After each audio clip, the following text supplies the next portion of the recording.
জামাত ইসলামী আয়োজিত জুলাই আগস্টের শহীদদের স্মরণে যে স্মরণিকা প্রকাশের মোড়ক উন্মোচন অনুষ্ঠানের সম্মানিত সভাপতি প্রধান অতিথি বাংলাদেশ জামাত ইসলামের আমির ডক্টর শফিকুর রহমান সহ মঞ্চে উপবিষ্ট নেতৃবৃন্দ, শহীদদের পরিবার এবং সকলকে আসসালামু আলাইকুম।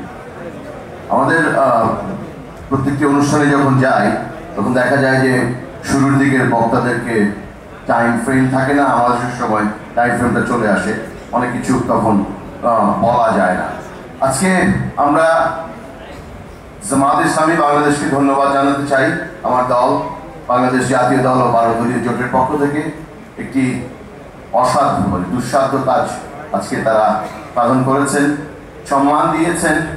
যারা এই জুলাই আগস্ট গণ অভ্যুত্থানে নিহত হয়েছেন তাদের সকলের একটা পরিচিতি জাতির সামনে উন্মোচন করেছেন। এটা তাদের কমিটমেন্ট এবং ডেডিকেশনটাকে প্রমাণ করে। আমি আমার বক্তব্য খুব একটা দীর্ঘায়িত করবো না। এখানে অনেকগুলো কথা এসছে।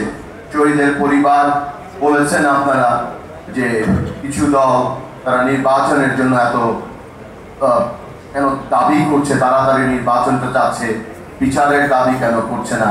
বিচারটা হওয়া উচিত, সংস্কার হওয়া উচিত। স্পেসিফিক সংস্কারের কথা কিন্তু সরকারের থেকেও বলেন না, কেউই বলেন না। স্পেসিফিক বিচারের কথাগুলোও বলেন না। আপনারা কি জানেন যে এই 6 মাসে 572 জন এই হাসিনার দোষর জামিনে বেরিয়ে গেছে? তখন আমাদের প্রতিবাদটা হয় না কেন? এই যে যারা এখনো ক্যান্টনমেন্টের সেফ হাউসে আছে তাদের বিরুদ্ধে কেন ক্যান্টনমেন্ট ঘেরাও হয় না? আমিরে জামাতের নেতৃত্বে হোক, আমি সামনের কাতারে থাকবো, 12 দলীয় জোট সামনের কাতারে থাকবে। এই অন্যায়গুলোর প্রতিবাদ করতে হবে। একজন উপদেষ্টাও তাদের সম্পদের বিবরণী দেয়নি। অনিয়ম হচ্ছে, 4টা-5টা গাড়ি চালাচ্ছে। কাদের কাছে বিচার আশা করেন? এই জামাত ইসলামী বিগত 15 বছরে আমরা যারা ফ্যাসিস্ট এই হাসিনা উৎখাতে ছিলাম সবচেয়ে বেশি সাফার করেছে। বিচারের নামে প্রহসন হয়েছে, জুডিশিয়াল কিলিং এর মাধ্যমে দলীয় বিচারালয়ে ভারতের প্রেসক্রিপশনে জামাতের সকল শীর্ষ নেতৃবৃন্দকে খুন করা হয়েছে, হত্যা করা হয়েছে। আমরা প্রতিবাদ করেছি। আজকে আসুন হাসিনার বিরুদ্ধে যে ঐক্যটা ছিল সেই ঐক্যটা সুদৃঢ় করি। সেই ঐক্যটা যদি সুদৃঢ় করতে পারি, আজকে কেউ ইলেকশনের কথা বলেন, আওয়ামী লীগকে নিষিদ্ধ করার কথা তো কেউ বলেন না। জনগণ বিচার করবে। কোথায় বিচার করবে? ভোটের মাধ্যমে না। এই হত্যাকারীদের ভোটের আগেই বাংলাদেশে নিষিদ্ধ করতে হবে, সেই দাবিটা কেউ করছেন না। বড় যে এই দুটি দলের কথা বলেন তাদের মধ্যেই কিন্তু আমি অনুপ্রবেশ দেখতে পাচ্ছি।